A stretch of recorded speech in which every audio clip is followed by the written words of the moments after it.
Thank you, Excellency.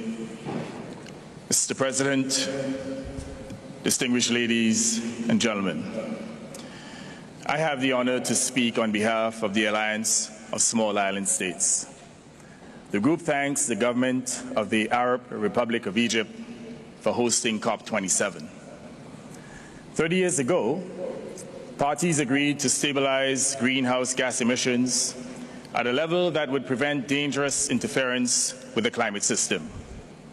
30 years ago, EOSIS proposed a financing mechanism for loss and damage associated with sea level rise.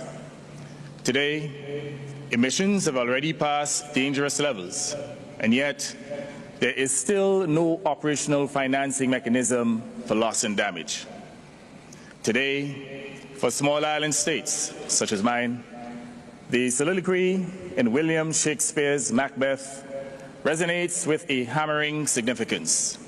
And I quote, "Tomorrow and tomorrow and tomorrow creeps in this petty pace from day to day to the last syllable of recorded time, and all our yesterdays have lighted fools the way to dusty death," end of quote. Tomorrow is pledged every year for the 27 years of these COP meetings. An entire generation has been born and grown to adulthood. And yet, tomorrow has not come. Governments and corporations come to the COP each year, delivering grand statements with lofty commitments. But these commitments are only partially honored. While SIDS economies have been decimated, the oil and gas industry continues to earn almost $3 billion United States dollars daily in profits. In the last 50 years, their profits averaged $1 trillion per year and is expected to double in 2022. In the first half of this year, 6 fossil fuel companies, and I emphasize 6, made more than enough money to cover the cost of major climate damages in developing countries, with nearly $70 billion in profits. It is about time that these companies are made to pay a global carbon tax on their profits as a source of funding for loss and damage. Profligate producers of fossil fuels have benefited from extortionate profits at the expense of human civilization. While they are profiting, the planet is burning. If this continues unabated, our entire human civilization will be imperiled. The time has come for us to move from advocacy to action. Action that is fully implementable, and certainly to ensure the full implementation of the climate agenda to save our planet from near total destruction. We need urgent collective action to reduce emissions and to end fossil fuel subsidies, the proceeds of which should be redirected and used to fund adaptation, mitigation, and loss and damage, especially in small island developing states. Financing to address loss and damage and a recommitment to keeping 1.5 alive in the face of the current energy crisis are the key critical success factors of COP27. Loss and damage should not be seen through a divisive and controversial lens, but as a form of climate justice for climate change's hapless victims and a decarbonization accelerator. We unequivocally must establish a loss and damage response fund here at this COP.